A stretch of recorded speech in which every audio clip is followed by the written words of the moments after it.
said that the crises we're seeing, from anxiety to substance abuse among young people, were a wake-up call to change how to view mental health. What's that paradigm shift you believe is needed right now in the world? I mean, as you know, there's just so much happening. And I think there's always been a lot happening in the world, but the awareness of it is so much easier for us to know what's happening in Tibet, what's happening in China, what's happening in Japan, because we have all the information, we have all the media outlets that are more accessible to us. Why do you think that shift is needed right now?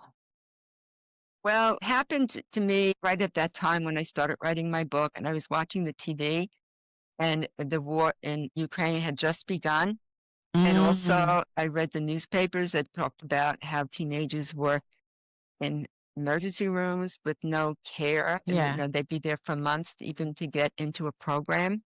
And there were Hmm. no resources and people didn't have money to buy food, during COVID, Right. which was another issue. And it just seemed to me, wait a minute, Christine, you've been working in this area for many years. By then it was at least 25 years. And I said, Hmm. I know what to do and I need to get the word out to people. There's something they can do to help Hmm. themselves to grow. Hmm. And then therefore they can help their children to grow. And these are the Right. skill sets that I'm talking about here. And I just had so much faith in that. Yes, but people don't know about it. And of course, there are very few people qualified to work with children, teenagers. And people say to me, well, why did you even include young adults in your book? I have questions like that all the time because they think they're all grown up and they should be on their own.